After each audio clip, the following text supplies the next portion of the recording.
You are killing your garden choosing to be cheap, okay? Cheap is not the same as resourceful. So depending on the choices that you make for your garden, you can build in a graveyard. Graveyard for your vegetables and something that will never be revived enough to make you feel motivated to continue. So today I'm going to tell you some points, some things to avoid, not to do, so you can build your garden, build it from the ground up, being resourceful and making things work. Let's get into it.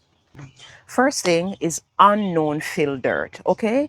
There might be a site next to you that sells dirt somewhere for the community, the county, whatever it is, but they sell fill dirt. Be careful of it. You don't know where the dirt is coming from. You don't know what it is made from. It could be from the landfill, filled with diseases, laden with pests, and seeds waiting to germinate that will just grow beautiful in your garden that is anything but what you want. Okay, so be mindful of that. Sometimes you go there and it is sold very cheap because they know people want dirt to fill their spaces, but if you're filling your garden, be mindful that this might not be the ideal situation, the ideal dirt to use. Okay, moving on.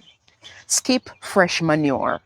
Your garden depends on it. Yes, you need manure, you need compost, you need some sort of fertilization, but fresh, in the case of manure, isn't always good, okay? Once it is fresh, fresh from the animal that is, it might be laden with various pathogens, various bacteria, E. coli, all of those things that you don't want. That once it gets into your garden, all it does, it just grows. It has the moisture, it has the heat that it needs, especially this time of year, and it just grows and spreads. And there you'll be growing a garden full of bacteria. That's not what you want, okay? So be mindful. Fresh manure is a no-go.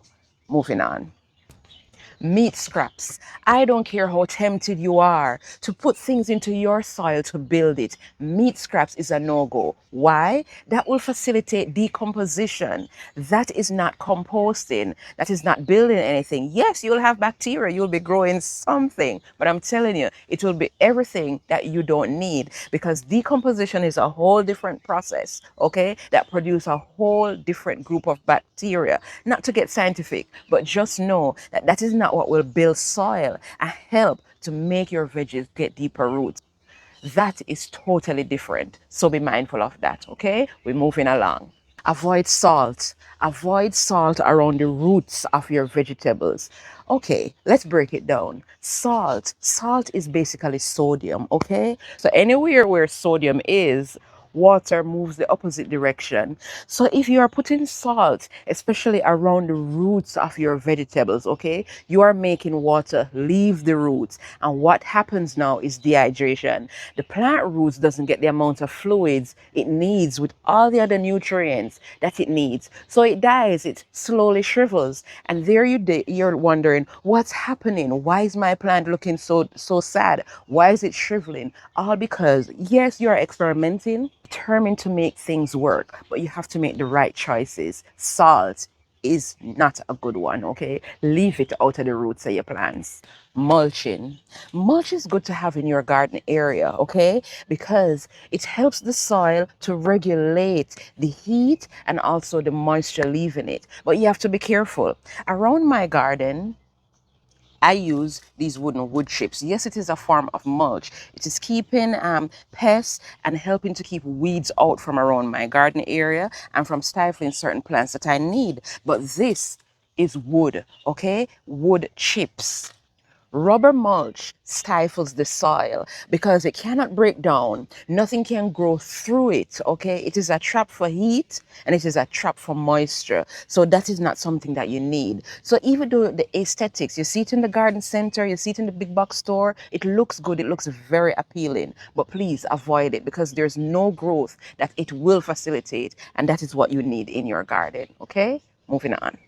If you're just joining me, Deb here, two raised beds to freedom, okay? Fast producing raised beds, easy economical, DIY, organic, minimal space, minimal effort. And we are seeking to grow a garden with less expenses, but also with a lot of resources. Join us. Feel free to subscribe to my channel. This is one of the smallest spaces, but I'm hoping to fit one of the biggest crowds, okay? And that's what we're working on. Today we're talking about what you should not be putting in your garden beds because it makes them slowly die.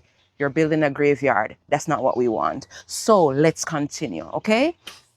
You're home, your neighbor next door, you hear this big buzzing, a big truck is out there cutting a large tree, and the machine is there that is splicing up the wood, putting out wood chips like nothing. And you had a grand idea. Oh yeah, wood chips, here we go. Free mulch that I can take from them and use. Be careful, okay? Be careful. Free does not mean good. And also, not because it's free means that it is the best for your space. First off, that tree that it is cutting down and mulching up, do you know if it has diseases? What pests are on that tree? And now you might see the grand idea of getting free mulch, but then here you are taking it, putting something unknown that you don't know about, and you might just be inviting pests to a good buffet party in your garden. Okay, so be mindful of that. You cannot be grabbing any mulch. It must be treated, the wood must be known, the source mustn't be on the fly. It has to be something strategic and intentional, and that is what will lead to less problems in your garden. Another point, we're moving on. Avoid unfinished compost. Unfinished compost is no different from fresh manure, okay?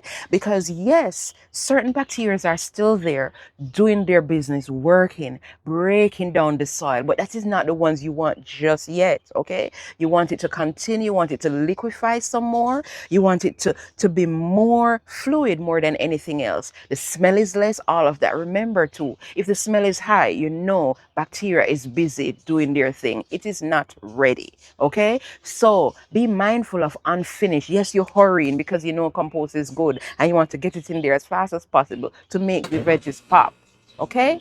But just be mindful that those are not good. My last point, to keep pest waste out. Pets, that is, just so you hear me clearly, pets, their waste. I saw a video recently, on YouTube, another creator, and they were glorifying their pet waste being used at the roots of vegetables. Let me tell you something. I'm not bashing anyone or what anyone chooses to do. However, you have to be mindful. Different things come with different problems. Pet waste, they have their own bacteria and own organisms that they excrete, okay? You don't want that. And not because it says it's some form of manure or some sort of waste that comes from an animal means that it is good for your garden, okay? Not all animal waste is manure, or not all animal waste is something to use in your garden, because you'll be now inviting different types of organisms into your space, okay? That's some small pointers for you to know and to go about. And remember, we're trying to build something here, okay? We're not trying to grow, tear down.